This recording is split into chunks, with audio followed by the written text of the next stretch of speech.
Vous avez bien raison, hein, Roberto. Le scénario, c'était vraiment celui qu'à s'attendait, c'est-à-dire l'OM qui a dominé toute la rencontre. Belle victoire quand même, avec beaucoup de maîtrise dans cette rencontre. 2-0 pour l'OM. Un but de Rabiot qui débloque la situation sur un coup de pied arrêté, le corner superbement tiré par Gouiri. Deuxième passe décisive de la saison. Et une autre passe décisive pour Gouiri qui va la jouer très collective avec l'entrée de Neil Maupay qui marque son 4e but de la saison. Ça permet de revoir un peu dans la confiance un Neil Maupay et de rester dans la confiance un Amine Gouiri. Voilà, Amine Gouiri il est lancé, ça y est, je l'avais annoncé comme homme du match. Il fait partie des tops de la rencontre comme un autre joueur. Et oui, les débuts de qui ? Les débuts de Bennacer, comme vous le voyez dans la compo, il n'y a pas de Valentin Rongier titulaire et pas sur le banc non plus puisqu'il a été malade. Il n'était pas dans le groupe aujourd'hui, comme Amin Harit qui a été plus ou moins, je pense, écarté dans les choix de De Zerbi. Donc le changement, c'est Bennacer au milieu de terrain et c'est vraiment le rôle dont on s'attendait de lui, c'est-à-dire plaque tournante du jeu, en partant de derrière, le régista, il a touché un nombre incalculable de ballons en très peu de temps. D'ailleurs, il y avait une stat qui est sortie pendant le début de rencontre où DAZN a annoncé ça. Il avait plus de ballons lors des 20-25 premières minutes que toute l'équipe d'Angers en face. Et il a été très précis. Je crois qu'il a loupé qu'une seule passe. Toutes les passes qu'il a eu à faire, il en a loupé qu'une seule. Il a joué environ 1 heure de jeu. Voilà, il était un petit peu rincé sur la fin de son parcours, j'allais dire, de sa prestation qui a été quand même de très haut niveau. On voit que c'est un joueur de classe mondiale qu'on a du côté de l'OM. Maintenant, ça fait plaisir. On a un niveau énorme au milieu de terrain, que ce soit Bennacer, Højbjerg et je vais en rajouter un autre parce que là, je viens de citer deux tops, que ce soit Gouiri ou Bennacer qui font partie du top, mais Rabiot, c'est la classe. C'est la classe déjà, il est beau, il a les beaux cheveux, il est grand, il est lancé, il a les yeux bleus et il marque de la tête. On avait besoin de ces joueurs qui nous débloquent les situations sur des coups de pied arrêtés. Et là, il débloque la situation. Et oui, parce que si on doit s'attendre un petit peu à d'autres blonds dans notre équipe, un petit blond peroxydé qui joue à gauche, qui se propose beaucoup, qui a beaucoup de ballons touchés, mais qui finalement n'en fait pas grand-chose. Je vais parler bien sûr de Quentin Marlin. Eh ben, on doit attendre beaucoup de temps de jeu pour avoir un but ou une passe décisive, parce que il a fait combien de centres? Alors certes, ça amène du danger, mais c'est souvent en dehors de la surface, pas en dehors de la surface, en dehors de la zone où il y a un joueur marseillais, ou alors quand il tire, il est à 2 mètres du but et il loupe le but. Putain de merde, qu'est-ce que j'ai pu... Ah, je peux vous dire que si je m'étais filmé quand j'ai râlé tout à l'heure, j'ai même fait sursauter mon collègue du boulot. Donc Quentin Marlin, c'est bien dans la proposition, mais il faut qu'il trouve l'efficacité. Ça peut pas pêcher autant de temps. Parce qu'au bout d'un moment, quand on voit l'entrée de Dedić, et oui parce qu'il y a l'entrée de Dedić aussi, superbe entrée, et il a annoncé qu'il était bouillant. Il est bouillant le petit Dedić. Dedić, le petit bosnien, il est rentré, un petit dribble sur le côté gauche, il rentre dans la surface et il obtient un corner. Donc voilà un petit peu le joueur qu'on attend sur le côté gauche, plutôt qu'un Merlin qui va hésiter à dribbler, il n'arrive pas à passer le joueur, il manque un petit peu de cette explosivité pour éliminer un joueur. Pour les centres, ça peut être intéressant, pour la proposition c'est intéressant, mais pour l'efficacité et pour éliminer les joueurs, ça manque un petit peu, ça pêche un petit peu pour Quentin Merlin. Il est bien gentil, mais je pense que ça va être amené à être sur le banc pour ma part. Alors, je vais vous dire, est-ce que c'est le flop du match ? J'ai pas envie de mettre de flop dans cette rencontre, même s'il fait partie des joueurs en deçà de tout. Il y a un Balerdi aussi que j'avais envie de mettre en dessous, mais finalement, dans la rencontre, je me remémore un petit peu les situations. On va dire que le carton jaune pêche un petit peu dans la rencontre. Voilà, il reçoit un carton jaune assez rapidement, je parle de Balerdi. Et ça lui joue peut-être dans la tête tout le long de la rencontre, ou dans les duels, il avait un peu de mal face au jeune Le Paul, qui, même s'il fait 10 cm de moins, et il a pris beaucoup de ballons de la tête. Après, Cornelius a repris le relais. Et Cornelius, dans les duels, c'est quand même un peu plus costaud dans cette rencontre-là que Balerdi, je trouve. Qui aussi s'est pris un petit peu pour Laurent Blanc. Devant la surface, il fait une roulette, il perd le ballon. Il y a une faute derrière pour l'OM. Tant mieux pour nous. Mais attention, trop de suffisance parfois peut coûter cher. Pour l'instant, ce match-là, on n'a pas encaissé de but. C'est Angers en face. Ils ont été, il y a aucun danger. Voilà, le titre c'était attention danger pour ce matin. Et moi, je rajouterais peut-être aucun danger pour ce soir, ou plutôt victoire maîtrisée. Bennacer, top du match, bonne première. Bennacer, bonne première, c'est parfait pour le titre. D'autres joueurs qu'on peut parler aussi, c'est Greenwood. Greenwood, alors il n'a pas marqué, il n'a pas été franchement présent dans cette rencontre, surtout en deuxième mi-temps. en deuxième mi-temps. Je sais même pas si je l'ai vu une seule fois, peut-être toucher le ballon, mais je l'ai vu une seule fois dangereux. Je sais pas si je me trompe, n'hésitez pas à me dire, parce qu'en deuxième mi-temps, on a eu beaucoup de situations, beaucoup d'occasions, et lui, il n'était pas à chaque fois dans ses combinaisons, dans ses occasions. Il a pas marqué. Il aurait pu marquer, parce que le but de Neil Maupay, la 75e, sur une passe de Amine Gouiri, la passe qui est franchement très collective, parce qu'il se présente un petit peu comme celle de Payet avec Mitroglou. Vous vous en souvenez, cette passe où il est face au gardien, il va le décaler extérieur pied droit pour Maupay qui a juste à pousser le ballon au fond des filets pratiquement. Et il y avait à droite encore une fois, il y avait Greenwood qui était encore mieux placé. Je pense que Greenwood, vu qu'il sort juste après comme Gouiri, je pense qu'il se mord un petit peu les claouis là. En ce moment, Greenwood, alors je sais pas s'il va râler longtemps parce qu'au bout d'un moment, il faut le remettre un petit peu les pieds sur terre. Comme il a dit De Zerbi, voilà, je l'avais dit ce matin, attention les 2-3 pics qui arrivent pour Greenwood, attention que ça continue pas comme ça. La mentalité qui est un petit peu défaillante et qui est un petit peu trop personnelle à mon goût, ça peut aussi énerver De Zerbi. C'est peut-être un joueur de classe, mais attention à ne pas se prendre pour plus haut que son cul, ou péter plus haut que son cul. Mason Greenwood, c'est notre meilleur buteur. C'est important d'avoir un joueur de cette classe qui peut débloquer les situations quand on n'arrive pas à le faire dans le jeu par un exploit technique, un exploit comme il arrive à en faire. Mais là, attention qu'il pense pas que exclusivement à marquer des buts. N'oubliez pas ce qu'il a dit, De Zerbi. Sur les corners, eh ben, les corners, il est un peu nonchalant quand il va tirer les corners. Sur les efforts défensifs, il est un peu nonchalant. Bon, ça on peut passer sur les efforts défensifs, mais quand c'est à l'attaque, quand ça doit être dans la construction, quand on doit jouer rapidement pour faire la différence, eh ben, il doit être aussi là au rendez-vous. Donc Mason Greenwood, je ne vais pas dire que c'est un flop, mais ça en est pas loin. Pareil pour Maupay, pareil pas pour Maupay, pardon, pour Merlin. Excusez-moi, Maupay il est rentré en cours de match, il marque son but et c'est tant mieux. Ça lui donne de la confiance. Et d'ailleurs, tiens, je vous mets l'anecdote. Vous avez vu un petit peu cette anecdote. Neil Maupay qui nous tweet ça. Voilà, donc le gros c'est qui? Eh ben, je vous mets l'exemple, le petit extrait juste derrière. Voilà, vous avez le petit extrait avec la personne du staff d'Angers qui avant la rencontre a dit on craint personne. Et ben finalement il est le gros. Et on n'a peur de personne. C'est parti les gars. Allez, on y va, on combat les gars, on combat. Et où le gros? Ça m'a bien fait rire. Voilà, donc pour les entrées, donc je vais les citer, c'est Maupay. Dans la confiance, c'est le jeune Nadir qui a fait une bonne entrée, il a remplacé Greenwood à la 75e, Kondogbia qui est de retour, il a remplacé donc Benasser qui était rincé à la 65e, donc Kondogbia il n'y a pas grand chose à dire, bon on va dire qu'on est content de le revoir, il reprend un peu de rythme et c'est très important parce que ça va nous apporter de l'assurance derrière peut-être pour le côté relance, même si Cornelius fait son match, hein, voilà, parce que s'il rentre, s'il est titulaire le prochain match contre Saint-Etienne au Vélodrome, il devrait être à la place de Cornelius côté gauche de la défense. À moins que Felipe Ramos joue enfin. Parce qu'on n'a pas encore vu Luis Felipe Ramos. Les rentrants, c'est Nadir, c'est Maupay, c'est Kondogbia et j'en oublie un, Dedic. Oui, Dedic, bah, superbe entrée. Hein. On voit le joueur qui a vraiment de l'explosivité. Techniquement parlant, c'est au-dessus de la moyenne. On en parlait quand on décrivait un petit peu le joueur dans mon live débrief Mercato avec Anthony. Salut. Et donc franchement, c'est un joueur qui va nous apporter Dedic, Benasser. Bah, je reviens sur lui. La classe, hein. Jouant une touche, jeu rapide, il a le regard toujours levé un petit peu comme ça, même quand il reçoit le ballon, un peu, allez je vais pas comparer, mais vous voyez un petit peu la classe des Zidane, la classe des Bergkamp, qui savent un petit peu ce qu'il doit faire à l'avance. C'est un peu cette classe-là. Je vais pas aller jusqu'à dire que c'est les légendes de Zidane ou de Bergkamp, mais on voit quand même que c'est un joueur de très haut niveau. On voit directement, il est intégré pratiquement directement son premier match. À l'extérieur, pas au Vélodrome, il est pas tranquille, on ne sait jamais, face à une équipe d'Angers qui peut nous contrer. Et franchement, il nous a rassurés. Moi, je trouve qu'il m'a rassuré. Voilà. Techniquement parlant, c'est au-dessus du lot. Il a rassuré par ses passes où il a loupé qu'une seule passe en je ne sais pas combien de passes. Donc, je vous mets même, tiens, les stats de Benasser pour que vous voyez un petit peu de ce que je parle. Hein. C'est en 1 heure de temps de jeu. Regardez le nombre de ballons qu'il a touché, le nombre de passes qu'il a réussi, le nombre de duels qu'il a remportés, parce qu'il a remporté aussi des duels. Voilà, donc des duels sur des contres qui étaient amenés à apporter peut-être du danger dans la défense marseillaise. Et lui, en taclant 2, 3, 4 fois, il a récupéré le ballon. Très proprement. Voilà. Donc franchement, très bonne première de Benasser. Et à rajouter à ça en plus, vu que Greenwood ne veut pas tirer les corners, eh ben c'est Benasser qui s'y collait. Il vient d'arriver, il est déjà tireur de corner. Et il a tiré franchement très bien les corners. Et d'ailleurs, tiens, sur un corner, on marque un but qui est refusé pour Balerdi. Alors n'hésitez pas à me dire ce que vous en pensez. Un petit n'hésitez pas en passant. Dites-moi dans les commentaires, la main de Balerdi, elle y est sur le but. Je suis d'accord, il y a main, on siffle, il n'y a pas de but pour l'OM. Le premier but en première mi-temps, on refuse le but. D'ailleurs, il tire bien les corners. Hein. Benasser, il apporte du danger, que ce soit corner au second poteau, remise de la tête pour Balerdi, Cornelius ou Højbjerg qui la remet dans la surface, ça apporte du danger. Ou même au premier poteau, ou même au point de pénalty comme Balerdi.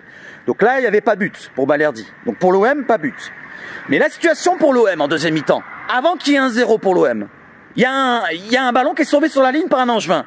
Je vous la mets, la photo, si je la trouve, je vous la mets là. Regardez bien et comparez les deux photos. Balerdi et le ballon sauvé sur sa ligne. C'est la même situation, la même exactement, à peu près. Alors je vous montre mon bras ici. Alors je sais pas si vous voyez. Ouais, là c'est mon corps. Donc à peu près un poil décollé de 10-15 cm et il touche le ballon exactement de la même manière. Là, il n'y a même pas de VAR. Voilà, Højbjerg, il a bien joué le coup. D'ailleurs, j'ai fait citer sur mon Discord. J'ai dit bravo Højbjerg d'avoir mis le ballon en touche. Qu'on ait la VAR. Et ben l'arbitre, il a dit que non, il n'y avait pas besoin de regarder la VAR. Il n'y avait pas de pénalty, il n'y a pas de faute, il n'y a rien. Et comment ça se fait? On siffle pour la faute offensive de Balerdi, on refuse le but. Et de l'autre côté, on n'a pas pénalty. Il n'y a même pas de VAR. Il va même pas consulter la VAR. Là, c'est encore une fois une chose qui aurait pu nous énerver. Ça m'énerve un petit peu là, mais encore plus. Parce que là, on a gagné. Donc on va dire que c'est bon, on passe. C'est comme contre Lyon, on passe aussi. Il y avait des choses bizarres. Mais là, au bout d'un moment, quand on va pas gagner, ça va être encore la même chose. On va encore devoir faire des messages et des commentaires, des communiqués officiels du côté du club. On doit encore râler. Et Benassia, il peut plus le faire parce que il est plus là. Donc qui c'est qui va être suspendu derrière? Parce qu'au bout d'un moment, ça commence à casser les couilles, ça. Les arbitres, l'arbitrage français, il est vraiment incompétent. Alors peut-être qu'il serait pas, c'est pas du complotisme, c'est pas pour les pro-parisiens ici et là comme on dit certains, mais au moins il est incompétent. Pour ma part, il est très incompétent. Quand on voit une situation qui est la même pour ma part, alors peut-être que je me trompe, on verra bien sur la photo, vous me dites ce que vous en pensez, mais moi je vois qu'il est incompétent. Donc Ben Elhadj, il s'est trompé, ou l'arbitrage de la VAR, je sais pas qui c'est le fautif, mais c'est en général, pour moi c'est en général. Voilà, donc je reviens sur la rencontre. Donc De Zerbi a bien vu le scénario, voilà, comme je l'ai dit au début de la vidéo. Franchement, il a bien analysé la chose. Il avait dit quoi? On doit prendre notre temps, et on a pris notre temps. On marque à la 60e passée, sur un coup de pied arrêté. C'est une situation qui est très importante, il faut bien les jouer. C'est pour ça qu'on parlait des corners sur la conférence de presse, et que j'ai mis ça en avant ce matin, parce qu'on n'en marquait pas énormément. Mais l'apport d'un Rabiot, franchement, qui est très très important dans le jeu aérien, est très important justement, je le souligne, parce que il nous débloque la situation. Voilà, sur un coup de tête vraiment malicieux. Regardez bien ce coup de tête au premier poteau, superbement tiré par Gouiri, hein, au passage encore une fois, très bonne prestation de Gouiri, très très présent. Il a touché quand même plus de ballons qu'un Mopé quand il était moins bien récemment, et il a eu cette occasion de faire les deux passes décisives. D'ailleurs le deuxième, il aurait pu le marquer, hein. Au lieu de faire la passe à Mopé, il aurait pu tirer et marquer, hein. Non, il a été collectif. Donc, il faudra qu'il pense à lui à l'avenir, mais là, il a été collectif. Il a loupé une occasion ou deux dans la rencontre, je suis d'accord, où il tire au-dessus de la surface. Mais dans l'ensemble, très bonne prestation de Gouiri. Donc, je reviens sur Rabiot, le jeu de tête. Il est filou, il est filou. Au premier poteau, il va juste la dévier de l'extérieur de la tête, comme ça, tchac, au passage, comme ça. Course opposée au ballon, à la trajectoire du ballon, pour la mettre sur le côté gauche du gardien. Donc, il peut la sortir, mais ça va très vite. Ça va très vite avec l'effet du ballon, avec la vitesse du ballon sur le corner. Donc superbe tête. Et le deuxième, c'est un petit plat du pied, hein. Il y avait presque plus de gardien pour Mopé. Donc bravo à Mopé, bravo à Rabiot, bravo à Benasser pour sa première, très réussi. Bravo à Gouiri encore pour sa deuxième, très réussi. Superbe entrée quand même de Dedić, on peut le souligner. Le petit Nadir qui fait son entrée, on voit qu'il a envie, il passe entre deux joueurs à un moment donné. Ça va mener une occasion, mais il n'y a pas de but derrière. Mais au moins, il a envie de jouer. C'est très important à comparer à tous les joueurs qui sont passés comme Ismaël Koné par exemple, ou Eli Wahi, degré moindre, mais plutôt Ismaël Koné qui est un petit peu dans le même rôle. Eh ben, tu vois c'est quoi la différence. Un joueur qui a envie et un joueur qui n'a pas envie. Ismaël Koné, on l'a pas vu faire ça. On l'a jamais vu faire ce qu'a fait Nadir juste sur cette occasion. C'est juste pour un petit peu comparer, pour ceux qui comprennent pas peut-être le départ d'Ismaël Koné. C'est juste ça. C'est juste ça. On a envie de changer la mentalité au club. Et la mentalité, là, elle est pratiquement au top. Voilà, il faut quelques petits ajustements. Il manque peut-être quelques joueurs à être dans l'efficacité, comme les Merlin, comme Greenwood, peut-être, qui doit peut-être changer un petit peu de caractère, mais c'est une star, on va dire. C'est notre star offensive. Donc, il faut parfois que ça soit un petit peu à penser à soi-même. C'est comme ça aussi les petites starlettes. Voilà, c'est comme ça que ça fonctionne. Un petit mot sur un Enrique aussi, qu'on n'a pas autant vu qu'un Quentin Merlin côté gauche. Je vais pas dire qu'il a fait un mauvais match, mais pas autant autant vu, j'aurais aimé le voir un peu plus. Donc Enrique qui n'est pas un flop, hein, c'est juste que voilà, on l'a pas autant vu que je voulais le voir. Sinon pour les autres que je vais vous citer, donc Balerdi un peu de mal dans les duels, mais ça va, ça a été à peu près parce qu'il n'y a pas eu de conséquences derrière. Murillo, très propre franchement. Murillo, là dans les placements, j'ai rien à dire sur lui. Il a même eu un duel à un moment donné où il se fait éliminer par El Melaili. Pour moi, il y avait faute, mais il a été au duel en vitesse à tenir le coup dans le duel. Donc c'était très important de pas se faire passer par El Melaili. Franchement Murillo, il a eu un petit peu un début de match avec Melaili dans un duel ou deux, comme je viens de le dire là, qui était un petit peu tendu, mais sinon dans l'ensemble il a maîtrisé. Cornelius il a maîtrisé, Balerdi il a eu un peu de mal, mais dans l'ensemble ça la maîtrise. Donc c'est vraiment le maître mot, maîtrise. Voilà, quand on voit qu'on a 80% de possession à tout le long de la rencontre, ça montre la maîtrise. Voilà. Et on a pris notre temps, comme il a dit De Zerbi, on a pris notre temps pour ne pas se faire contrer. Il n'y a pas eu pratiquement de situation très chaude pour les Angevins, je me souviens pas. Une en deuxième mi-temps où il y a une frappe qui passe à ras du poteau. Oui, il y a une frappe qui passe à ras du poteau. Je crois que c'est peut-être sur un coup de pied arrêté. Voilà, c'est ça. On conseille un coup de pied arrêté. Il y a un ballon qui traîne devant la surface. Ça a une frappe écrasée qui passe à 1 ou 2 mètres. Et en fin de rencontre, quand elle avait 2-0, superbe intervention de Rouli avec Balerdi au duel qui se fait manger par Nian en vitesse. Voilà, donc pourquoi je dis Balerdi, il a un peu de mal dans les duels aujourd'hui. Rouli était là. Rouli est toujours là. Rouli, pour faire un arrêt, pour nous laisser un petit peu dans un clean sheet pour une fois. C'est très important de le souligner. Donc, pour les tops, je vous les recite dans l'ordre que vous voulez. Allez, donnez-moi vos tops à vous. Allez, je donne 3 joueurs, si vous en avez d'autres. Mais je vais donner 3 joueurs. Alors, je mets Gouiri pour 2 passes décisives. Notez bien ça. Il a manqué quand même 2 situations très chaudes, dont une en première où il tire au-dessus de la barre. Mais dans l'ensemble, c'est une très bonne prestation. Gouiri, si je dois le noter, ça sera un bon 7. 7,5 peut-être. Benasser dans sa propreté, dans les 2 galettes qu'il donne, parce qu'il donne, oui, je tiens à souligner ça aussi, Benasser, 2 galettes, 2 caviars qu'il donne. Le premier sur Merlin qui loupe l'occasion en première mi-temps, il est dans la surface, superbe galette, dans un intervalle, franchement je le voyais pas venir cette passe-là, de Benasser, hop, passe dans le pied en arrêt, voilà, il était tout en arrêt, il la met à l'intérieur de la surface, et Merlin de son pied gauche la met directement sur le gardien. Mais bon, donc on va dire que c'est pas de sa faute, parce qu'il n'est pas attaquant. Mais quand même, il faut au bout d'un moment être efficace. Et la deuxième, Benasser qui va centrer en dehors de la surface, dans la surface au second poteau pour la tête de Rabiot. Je crois que c'est Rabiot qui manque cette occasion. Franchement, il est à 4-5 mètres du but de la tête. Il la met directement sur le gardien. Donc Benasser pour sa propreté dans le jeu, pour son importance, pour peut-être le rôle qu'il aura à l'avenir d'être notre métronome et notre meneur de jeu reculé. Donc Benasser, Gouiri. Et le troisième, Rabiot. Je viens de le citer. Donc choisissez votre joueur. Moi, je choisirai pour sa première Benasser, mais il fait que 65 minutes. C'est dommage pour lui, il aurait fait 90 minutes, ça aurait été Benasser totalement. J'ai envie de mettre Gouiri en avant. C'est celui que j'avais visé avant la rencontre. Je vais mettre Gouiri en avant. Pas loin Benasser, pas loin Rabiot. Allez, on va être tout le monde pareil. Si vous voulez mettre les 3 à la même hauteur, voilà, tous sur la première marche. Et derrière, vous pouvez mettre Rouli pour son arrêt à la fin de rencontre. Vous pouvez mettre qui vous voulez. Mais en tout cas, on a gagné et c'est le principal. Au classement, on est maintenant donc toujours 2e, bien sûr. On a quand même un peu d'écart avec le 3e, c'est Nice, dorénavant. Ils ont 6 points de retard. Pareil pour les Monégasques. Et regardez les autres pour 8 points pour les Lillois. Et tout le reste au classement. Donc, maintenant, on est bien en place. Il faut continuer comme ça. Faut arrêter de faire revenir les autres. Parce qu'on a eu un écart comme ça il n'y a pas si longtemps que ça. On a un petit peu pêché par le match nul face à Strasbourg. On a perdu contre Nice. Et ça fait remonter les autres. Maintenant, ça suffit. Ça suffit. Vous avez compris? Il faut gagner toutes les rencontres. Il nous reste 4 rencontres avant les Parisiens. 4 rencontres, 4 victoires, 12 points. Et les Parisiens vont perdre des points. Moi, je le dis. On va être champion. Non, ça j'abuse pour le champion. Mais on peut au moins être... on sait jamais si les Parisiens, je le rajoute encore une fois, les si. Pour l'instant, ils perdent pas de match, bien sûr. Mais s'ils font 2 matchs nuls contre Lille et contre Lyon, 2. J'en dis pas 1, 2. Ça fait 4 points de repris. On sera à 6 points.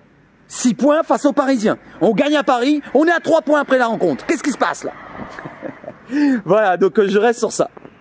Maintenant, je pense avoir tout abordé avec vous. Il y a plus de mercato. Hein. Et oui, c'est comme ça. Hein. Oui. Il n'y a pas que le mercato dans la vie, il y a le football. Là, je vous ai parlé de football. Hein. Je pense avoir tout détaillé la rencontre. Je vais pas détailler toute la rencontre avec toutes les occasions qui se sont déroulées. Il y en a eu énormément. D'ailleurs, en termes de stats, 18 tirs pour l'OM, je crois, 10 tirs cadrés, quand même très très précis hein, dans les tirs du côté de l'OM. Précision de passe aussi énorme, plus de 90% pour toute l'équipe. Et Benasser qui est à 99%, donc encore une fois, il est premier, je crois. Donc bravo à l'OM, bravo aux joueurs, bravo à De Zerbi pour pour son concoctage de la composition d'équipe, qui était peut-être la meilleure à aligner avec les joueurs en forme et Benasser qui pouvait remplacer Rongier malade. Donc maintenant, on va se profiler sur la prochaine rencontre. Donc ça sera dimanche prochain, si je me trompe pas. Dites-moi si je me trompe, mais je crois que c'est dimanche prochain contre Saint-Etienne au Vélodrome et on sera ensemble. Voilà, on passera une super soirée, t'as compris? T'as compris? Allez, vive le foot chez Zabache Foot et surtout, allez l'OM!